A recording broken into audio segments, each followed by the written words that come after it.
Jean-Roch Coignet's memoirs offer a vivid account of his life as a soldier under Napoleon Bonaparte. The French army is well on its way to Moscow. Let's begin. The next morning, Smolensk was entered, August 17th in the morning, but we could not penetrate the city. The main street was still on fire on our side. The Russians, on the other side on heights, were bombarding the city with shells and cannonballs. It was in a deplorable state. An attack was ordered along the entire line around 2 o'clock in the afternoon. The battle was one of the bloodiest and did not cease until the end of the day. The city was ablaze on that beautiful August night. To reach it, one had to cross a low area and climb to a gate barricaded with redoubts made of salt sacks. Thousands of sacks blocked this beautiful entrance. As for the street, one crossed it between furnaces. All these fine warehouses were in embers, especially a sugar warehouse. One cannot imagine such a conflagration of fires of all colours. The city had to be circled to take control of the heights. Then we stayed in Smolensk for a few days. To leave, one had to descend a steep slope, cross a bridge, and turn immediately to the right. Smolensk cost us dearly, and the Russians even more. Losses on both sides were considerable. From Smolensk to Moscow, it is 93 leagues, always through vast forests. On August 19th, Marshal Ney fought the battle at Valutina, where General Gudin was mortally struck by a cannonball. The French and Russians each suffered losses of over 7,000 men. It was more of a battle than a skirmish. The Emperor received news of this battle and learned that Marshal Davout had advanced 3 leagues beyond the line of battle. He had crossed a forest without searching it and could be cut off by the Russians. The Emperor foresaw this and sent me to order his retreat. Upon reaching the Marshal, I delivered my dispatches. He immediately turned his reserve around, gave retreat orders to his entire corps, and sent me back. I already found his reserve division in close columns, occupying the entire road in the woods.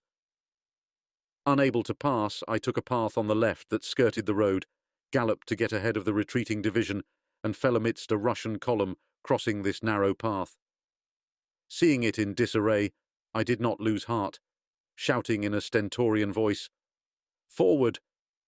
And retracing my steps, I passed through these frightened fugitives who ducked as they crossed the path, finally breaking free, and rejoining the main road, I told the corps chiefs that the Russians were in the woods. I met the Guard on the march, having left Smolensk on August 25th to move to the outposts. I found the Emperor and reported my adventure. "Did you see the battlefield?" asked the Emperor. "No, sire, but the road is covered with Russians and many French. You cannot follow me. You will leave tomorrow with my baggage to join me." He said to his valet, "Receive my old grognard. He will follow you." I was well treated, and the next day I had a horse to rest mine. We rejoined the Emperor at forced marches. When abandoning a town on the banks of the Vyazma on the 29th, the Russians set fire to the warehouses, and a quarter of the town was consumed. They continued this for 40 leagues, burning their cottages without pity, filled with their wounded, whom we found charred. Not a single shack remained on our route. As for their wounded, amputations were well done, bandages well placed, but they sent them to the other world, and if they did not have time to bury them, they left them in piles for us to see. It was a heart-wrenching sight. After spending part of September 6th scouting the enemy's position, the Emperor sent orders for the next day's battle, known as the Battle of the Moskva. To debouch into the plain where the Russians were, one had to leave a forest. At the outset, on the right of the road, was a large redoubt that mowed down everything that debouched. Immense efforts were needed to take it. The cuirassiers stormed it, then columns poured into the plain. The main reserve was on the left of the main road, and battle columns could not be seen, only coppices and wood clumps. The night was spent preparing. At dawn, all were on foot, and artillery began on both sides. The Emperor made a large movement with his reserve, shifting it to the right of the main road, supported by a deep ravine where he stayed all day. There were 20,000 to 25,000 men, France's elite, all in full dress. From time to time, someone would ask him to send in the guard to finish it, but in vain. He held firm all day. Our troops made every effort to take the redoubts pounding our infantry on the right. They were always repelled, and victory depended on these positions. A general brought me to the Emperor. "Are you well mounted?" "Yes, sire." "Go immediately with this order to Caulaincourt. You will find him on the right along a wood. You will see cuirassiers," he commands them. "Do not return until it is over." Arriving near the general, I presented the order. He read it and said to his aide-de-camp, "Here is the order I awaited. Sound the assembly, summon the colonels." They arrived on horseback and formed a circle. Caulaincourt read the order to take the redoubts, assigning each one to them, saying, "I reserve the second. You, staff officer, follow me, do not lose sight of me." "Understood, General. If I fall, you, Colonel, take command. These redoubts must be taken in the first charge." Then he said to the colonels, "You heard me. Go to the head of your regiments. The grenadiers await us. Not a minute to lose. At a trot on my command. Gallop when within rifle range. The grenadiers will break the barriers." The cuirassiers skirted the wood, charging the redoubts opposite the front of attack as the grenadiers reached the barriers. French cuirassiers and grenadiers fought the Russians hand to hand. Brave Caulaincourt fell dead beside me. I joined the old colonel, who took command and did not lose sight of him. The charge over and the redoubts in our hands, the old colonel said, "Go, tell the Emperor the victory is ours. I will send the captured staff to him." All Russian efforts went to support these redoubts, but Marshal Ney crushed them on their right. Galloping across the battlefield, I saw cannonballs plough the field, not believing I would survive. Dismounting near the Emperor, removing my chin strap, I saw my hat missing the rear horn. "Well," he said, "you had a narrow escape. I did not notice. The redoubts are taken. General Caulaincourt is dead. What a loss! They will bring you many officers." Everyone laughed at my one-horned hat. I was not proud, for people laugh at everything. The Emperor asked for his bearskin. As he was on a ravine slope, he was nearly standing while lying down. There came the captured officers, escorted by a company of grenadiers. They were lined up by rank. The Emperor reviewed them, asking if his soldiers had taken anything from them. They said no soldier had touched them. An old grenadier from the company stepped out, presenting his weapon to the Emperor. "I captured this superior officer." The Emperor took all the grenadiers' statements and had his name recorded. "And your captain, what did he do?" "He was first into the 3rd redoubt." The Emperor said, "I name you battalion chief, and your officers will have the cross. Commander, by the right flank, head to the field of honor." They cried, "Vive l'Empereur!" and rushed to join their eagle. We spent the night on the battlefield, and the next day the Emperor had the wounded collected. We crossed the battlefield. It was chilling.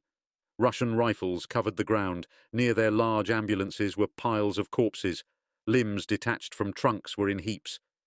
Murat pursued them so quickly they burned all their wounded. We found them charred. Such is the regard they have for a soldier.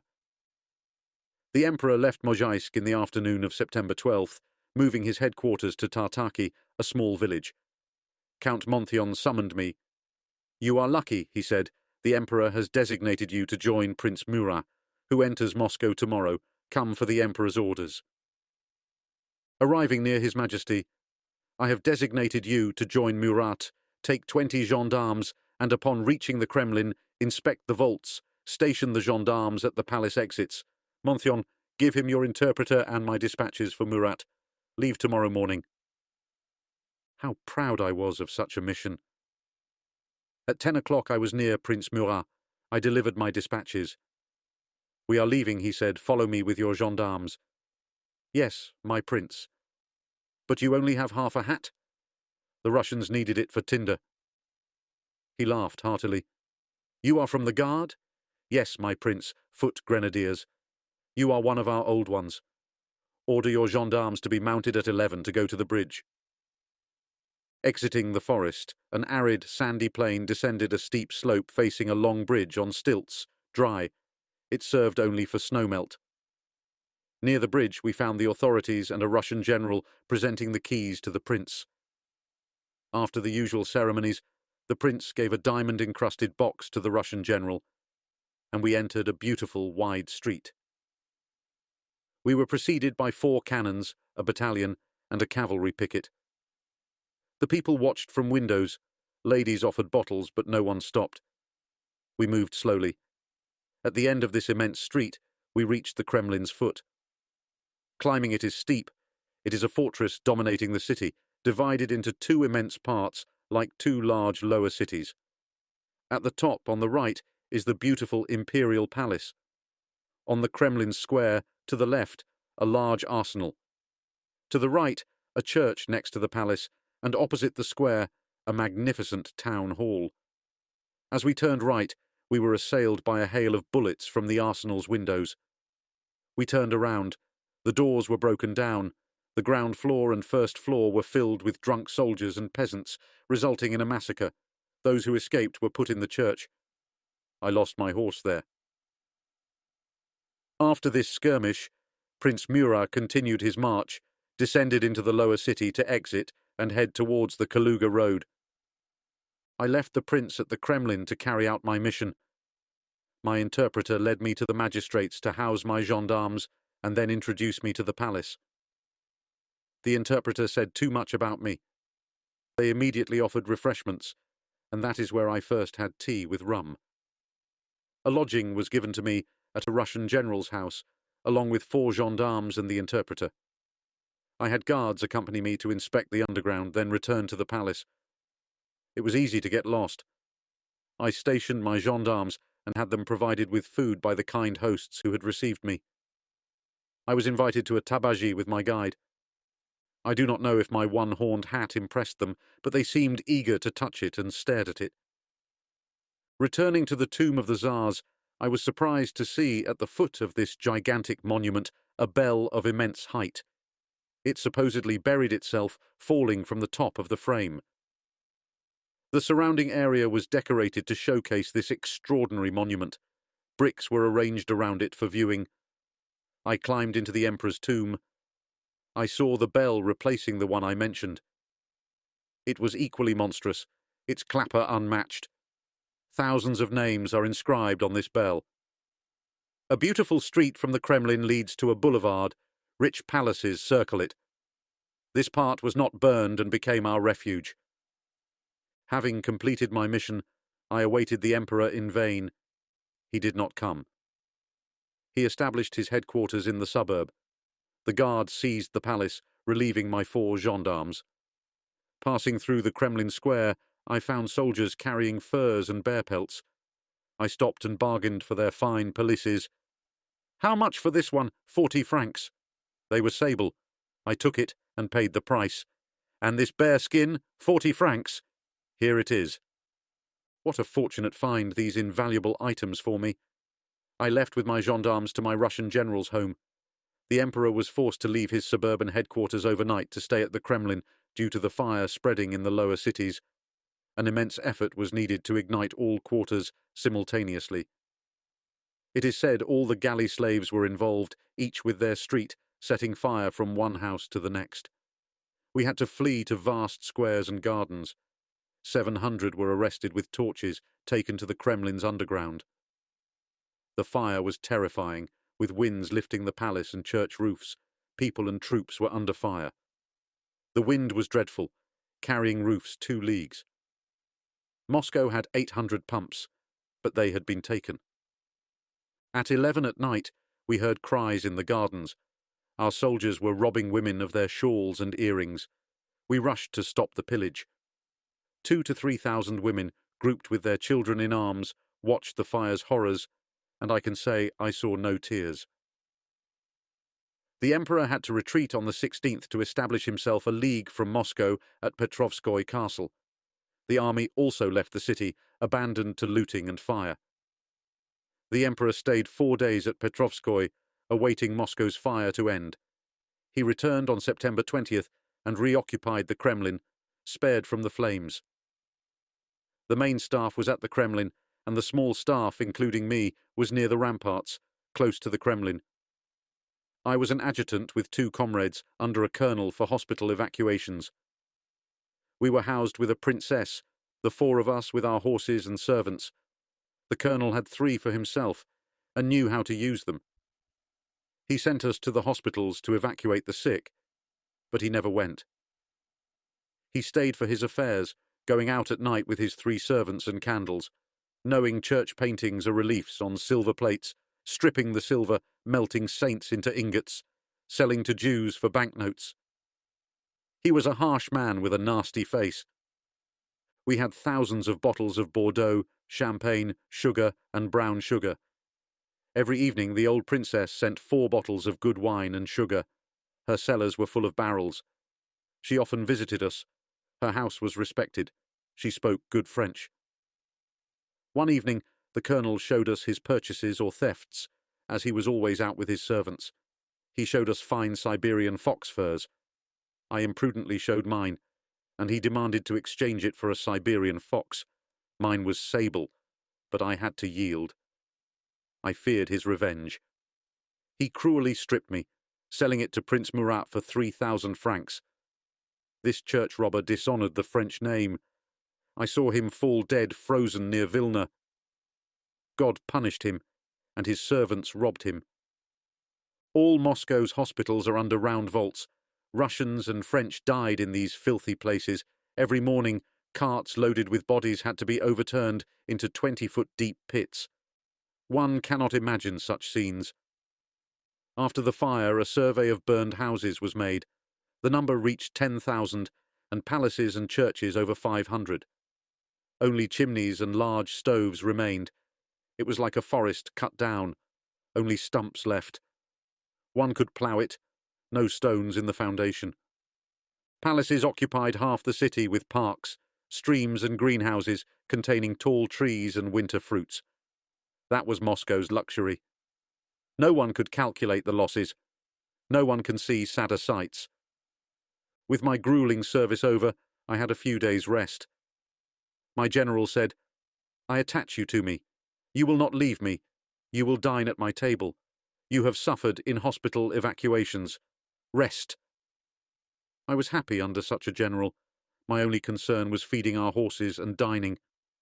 My general had 12 places, and since his aide-de-camp was lazy, I said, "Do not worry, I will watch." Everything came to the house. We had supplies for winter, for us and our horses. I was not exempt from carrying dispatches. The Emperor reviewed daily. Trophies and the Tsar's tomb cross were taken. Seeing the framework for lowering the cross, men seemed dwarfs. This cross was 30 feet tall, solid silver. All trophies loaded into large wagons were given to General Claparède with an escort battalion. They left first during the retreat. Jews denounced hidden caches. Their greed caused significant harm to the unfortunate. No one in the army stopped this banditry. It was deplorable. I was sent with orders to Prince Murat in a village 18 or 20 leagues from Moscow. I fell into a cavalry rout. Ours, bareback, were surprised while tending horses. I could not see Murat.